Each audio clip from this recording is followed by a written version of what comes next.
esse tipo de oposição que a gente está lidando, né, sobretudo da extrema-direita consolidada no Brasil, não tem espaço para diálogo, né? A gente tem visto isso aí na prática.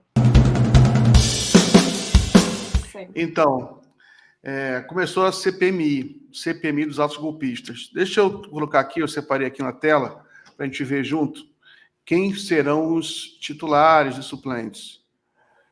Deixa eu colocar até inteiro, assim, para ficar mais grandão, tirar essa manchete aí. Olha aqui, ó. Presidente, deputado Arthur Oliveira Maia, vice-presidente, o senador Cid Gomes, senador Magno Malta, senadora Elisiane Gama, relatora. Os cargos de presidente e relator são os mais importantes, né, naturalmente. Os senadores titulares, Veneziano Vital do Rego, Marcelo Castro, Soraya Tronic, David Alcolumbre. Legal, Soraya está aí, devemos ter momentos também de diversão. Marcos Duval, Cid Gomes. Suplentes, tem o Sérgio Moro como suplente. Eu vou pular alguns, né, para não me atrasar muito, ver os mais conhecidos. O Sérgio Moro está como suplente na CPMI. Mais titulares aqui. Elisiane Gama, Omar Aziz, Otto Alencar, Fabiano Contarato, Rogério Carvalho, senadora Ana Paula Lobato, do PSB do Maranhão, que era que substituiu o Flávio Dino. E suplentes, tem o Randolfo Rodrigues, Ângelo Coronel, o Jorge Cajuru, senadora Augusta Brito, do PT do Ceará, que substituiu o Camilo Santana, suplente do Camilo Santana. Mais titulares aqui, Eduardo Girão, Magno Malta, suplentes, Flávio Bolsonaro e esse Jorge Seife. Esse cara se elegeu, nem sabia que esse cara tinha se elegeu. Esperidion Amin, Damares Alves, Luiz Carlos Reins, senador Cleitinho. Agora, deputados. Titulares, Arthur Oliveira Maia, deputado Duarte, Carlos Sampaio, do PSDB, Duda Salabertos. Suplente, Francisquini, esse Evair de Mello, que é um bolsonarista muito radical. Tem suplente aqui do PDT, deputado Josenildo. Mais titulares, Paulo Magalhães, Rafael Brito, Aloysio Mendes. Titulares, André Fernandes, delegado Ramagem, Felipe Barros, Marco Feliciano, agora suplente, né? Marco Feliciano, Nicolas Ferreira, Eduardo Bolsonaro, todo mundo aqui. Titulares, Rubens Pereira, Rogério Correia, Jandira Fegali. Suplentes, Aliel Machado, Carlos Vera e a delegada Adriana Corsi. Titulares, Érica Hilton, suplente, pastor Henrique Vieira. Então é isso aí. O que você acha, Ingrid, dessa turma aí? Qual a avaliação? Assim, eu acho que muita gente aqui fala... Deixa eu virar a câmera mais para cá. Que essa vai ser um tiro pela culatra. Os bolsonaristas já têm falado que não vão aceitar um relatório por conta da relatora, né, que é a Elisiane, que inclusive foi escolhida conjuntamente, que tem até... já vi falando de diferentes lados falando dela, tanto do lado da oposição quanto dos governistas, alguns enfim, acham que ela tem algumas posturas complicadas, mas eu acho que ela teve uma postura muito boa na CPMI da pandemia, né, de se lembrar, e acho que isso faz parte do jogo. Ou seja, muito engraçado quando você tem o campo bolsonarista dizendo que não vai aceitar um relatório que ainda não existe por conta de uma possível ligação da Elisiane com o Flávio Dino, com a base governista, como se alguém ali naquele Congresso não tivesse ligação com algum lado, né? Como se a gente tivesse alguém absolutamente isento. A política, ela já é algo que nos impede de uma total... enfim, falta de relação com um lado ou com o outro, né? De uma imparcialidade total. É claro que não existe imparcialidade na política, ou você está de um lado, você está do outro. Então, acho que isso é uma bobagem. Obviamente, ela foi... E aí, todas as dificuldades, assim, até a questão do próprio machismo que existe dentro do Congresso, né? Ela foi várias vezes impedida de falar, várias dificuldades, que a própria Damares, inclusive, teve que se solidarizar com ela. Olha o nível que a gente chegou nesse debate. Mas, enfim, eu acho que ela tem uma postura, tem um histórico a ser considerado, como eu já falei na CPMI, e é isso, assim, acho que não vai ser aceito. Já tem essa pressão de ambos os lados, quer dizer, os oposicionistas já dizem que não vão aceitar o resultado. E agora já tem a possibilidade, com isso também, de ser chamado, o Bolsonaro ia ser chamado mais para frente, e parece que isso, até por uma forma também de retrucar, de pressionar, né, esse setor, o lado, enfim, a extrema-direita, já falou, olha, não, então a gente vai chamar o Bolsonaro agora, quer dizer, então a gente já vai adiantar, né, essa escuta do Bolsonaro, ou seja, então tem pressão ali de ambos os lados, acho que não vai dar em grande coisa, foi uma grande tentativa deles ali de fazer um espetáculo de uma coisa que é absolutamente ligada a eles, não tem como tirar, né, tá lá a marca, a impressão do campo da extrema-direita, inclusive de quem pediu a CPI, ligada diretamente aos atos, tem uma relação direta, intrínseca com isso, um interesse com isso. A Elisiane já falou que, inclusive, vai focar a CPMI numa etapa anterior ao 8 de janeiro, no sentido de quem organizou isso, né, de quem previu isso ali, organizou isso entre as suas bases, financiou para que isso acontecesse, porque isso que é fundamental a gente entender. Né? O pós e o que aconteceu ali no dia é só uma consequência de algo que já tinha sido organizado previamente. Né? O que, obviamente, os bolsonaristas estão tentando tirar essa marca e dizer, não, aquilo ali era para ser uma manifestação, enfim, pacífica e tudo mais, e acabou, né, com infiltrados que foram lá e invadiram o Congresso. Mas que infiltrados são esses, gente? Se eles próprios tiravam, faziam selfies, faziam vídeos, colocavam nas suas redes sociais. A gente tem vários e vários exemplos aqui, né, de pessoas que estavam envolvidas, que invadiram lá e que fizeram questão de postar nas suas redes, achando que não ia acontecer nada, achando que estavam certos, achando que realmente estavam fazendo algo pela pátria. Ou seja, tudo isso está catalogado, está mostrado, está na rede social. Uma vez que você entrou na rede social, não sai nunca mais. Né? Então, essas pessoas estão ali, isso tudo está registrado e não tem como fugir disso. Então, é claro que eles tentaram, como eles sempre tentam, fazer uma mudança de narrativas, enfim, tentar virar o jogo, tentar criar uma confusão, criar o caos, para a partir do caos, né, eles conseguirem ter algum benefício, mudar a dinâmica do jogo. Mas isso está muito encruado ali, está muito registrado isso como um ato organizado, no sentido de provocar um golpe, não era um ato pura e simplesmente para, enfim, fazer uma manifestação política, né? Era um ato que tinha um objetivo, era o objetivo de criar um caos para, posteriormente, você acionar ali, né, enfim, os artifícios que pudessem, enfim, provocar um golpe de Estado. Então, isso está tudo muito claro. Agora, enfim, a gente tem que falar aqui mais, acho que a gente pode, claro, vou passar para o Léo, que já estendi muito, mas falar também sobre toda essa dinâmica do Congresso, que ontem foi muito prejudicial para nós, e é preciso pensar como os movimentos sociais vão atuar diante disso. Né? Acho que tem muita coisa para se falar aí, porque isso não atinge só o que aconteceu ontem, não atinge só o meio ambiente, atinge o governo como um todo, e acho que é muito grave o que aconteceu, a gente precisa conversar. Tá bom. Vamos falar sobre o dia de ontem também, que foi um dia muita preocupação com isso. Mas vamos só terminar esse bloco sobre a CPMI. Léo, o que você acha dessa turma aí escolhida, os membros e suplentes? Para mim está muito claro que o bolsonarismo ele vai vir com toda a força para a CPMI para tentar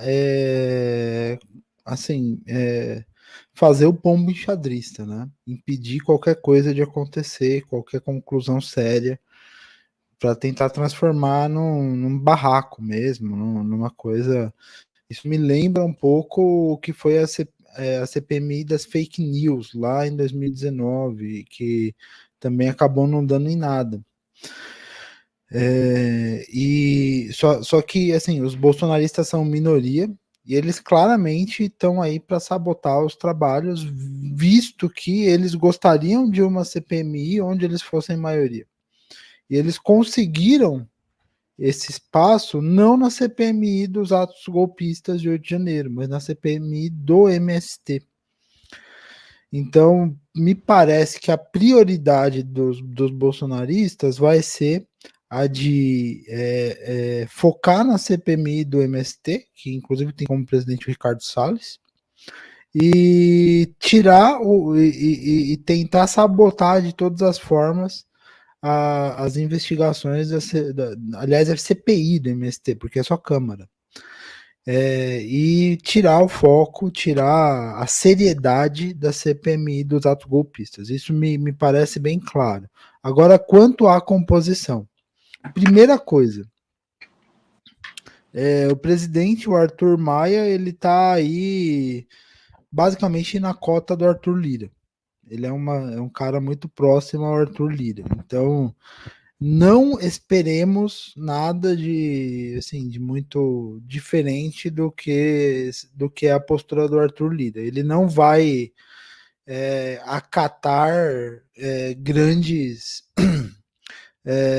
por exemplo, tem que chamar os militares, tem que chamar... Eu não vejo essa possibilidade tão próxima no horizonte. Não me parece algo que o Arthur Maia faria. A segunda coisa, em tese, a CPMI não era para ter uma segunda vice-presidência. Fizeram uma segunda vice-presidência para colocar o Magno Malta lá, o que me parece muito estranho, né?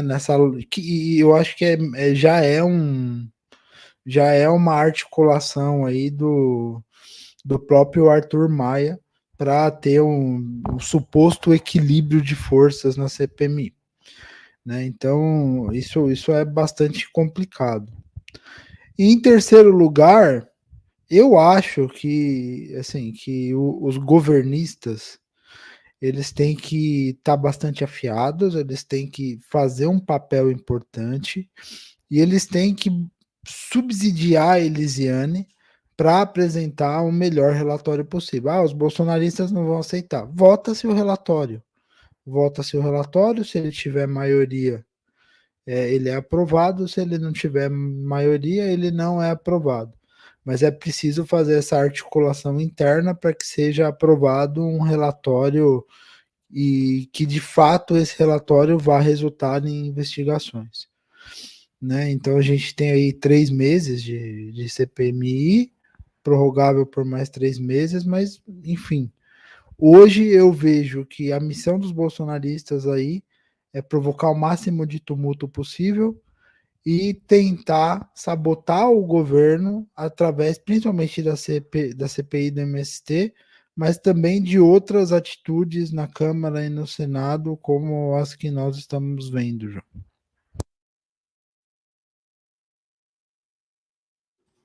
Muito bem, muito bem. Vamos assistir um trechinho da CPI, da CPMI, o discurso da Elisiane, foi muito bom. Coloca aí, por favor, Gui. Por favor, senador. Obrigada, presidente. Queria, na verdade, presidente, inicialmente lhe agradecer pela confiança em ser designada para ser relatora dessa comissão parlamentar de inquérito, essa CPMI, na verdade, uma comissão mista, e me enche de honra, mas muita responsabilidade, sobretudo pelo foco desta comissão, pelo foco do objeto da investigação desta CPI, que é exatamente um dos atos mais terríveis da história brasileira, eu não diria nem desde a redemocratização, mas desde sempre. Nem nos momentos mais terríveis do Brasil, como da ditadura, nós acompanhamos e vimos o que nós presenciamos aqui no 8 de janeiro. Portanto, esta comissão parlamentar de inquérito tem uma responsabilidade Senhor presidente, dá para pedir Brasil. silêncio, por favor, para todos que estão aqui, para que possamos escutar a nossa relatora? Realmente, eu peço mais uma vez silêncio, está certíssima a solicitação de silêncio, e eu peço que a senadora Elisiane continue com sua palavra. Como eu dizia, só lembrando, né, as mulheres são 2 vezes mais interrompidas do que os homens. Então, esse, infelizmente, é uma prática que nós mulheres acompanhamos todos os dias. E, como eu dizia, é uma honra muito grande, uma grande responsabilidade ser relatora desta comissão. Presidente, eu já participei de várias comissões, de várias CPIs ao longo da minha caminhada pública. Eu já fui deputada estadual 2 mandatos, fui deputada federal e fui relatora de CPI, fui presidente de CPI e integrei as principais CPIs do Congresso Nacional dos últimos 8 anos. Portanto, modesta parte, nós já temos uma caminhada do que é uma comissão parlamentar de inquérito, os instrumentos que ela tem e a importância que ela tem no processo de investigação. Então, nós estaremos, como você falou, na próxima reunião, já apresentando uma proposta de plano de trabalho, e quero antecipar aqui a todos e todas que será uma proposta que vai representar a maioria sempre deste colegiado, ouvindo também as minorias, porque nós compreendemos que o processo democrático de direito ele se faz com contraditório também, é importante para o fortalecimento da democracia, estará presente no nosso plano de trabalho, que vai reger todos os próximos passos aí, junto com o presidente Arthur Maia. E, presidente, prevê uma honra estar do seu lado, nós já estivemos juntos, inclusive no partido, Vossa Excelência era meu líder, ali na Câmara dos Deputados, como deputada federal, e não há dúvida nenhuma que nós faremos um grande trabalho aqui nesta comissão. Quero cumprimentar e agradecer os líderes do meu partido, o líder Omar Aziz e o Otto Alencar, que me... Tá bom. Já é bastante, porque o mais importante ela já falou. O que você achou desse discurso, Ingrid? Microfone, Ingrid. Como eu disse, eu acho ela coloca aí o histórico dela, né, de participação nas CPMIs. Eu acho que ela é uma figura preparada, né, bem preparada para essa função. Começou bem, né, tem uma expectativa boa da base governista em relação a ela. Eu acho que ela segura o rojão, né? E vai ser uma CPMI complicada. A gente viu hoje já começou um circo de horrores. O senador Otto Alencar já teve que chamar a atenção do Marcos Duval, né? Chamar ali para falar: olha, isso aqui não é delegacia de polícia, né? O seu histórico como policial não faz de você aqui uma figura que possa estar acima do bem e do mal. Você tem que respeitar as regras da casa.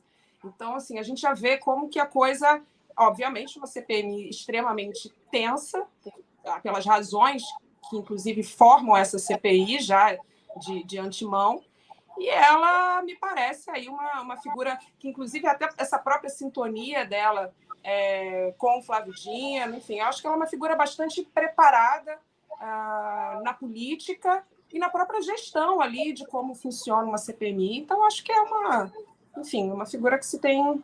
Acho que podemos ter boas expectativas em relação a ela. Mas eu concordo com o Léo, assim, eu acho que em algum passo também essa questão da CPI do MST, para tirar um pouco, pode ser uma estratégia também de tirar o foco por conta dessa estratégia da CPMI do 8 de janeiro para o campo bolsonarista não ter dado assim tão certo, né? Porque só o fato deles dizerem que já vão apresentar um relatório paralelo já demonstra que eles não têm ali, né, nenhuma expectativa ou esperança de que o relatório vai ser, de alguma forma, pode beneficiá-los de alguma maneira, né? Eles, apesar, têm lá uma lista de não sei quantos nomes para chamar, enfim, vão tentar de todas as maneiras criar o espetáculo de sempre.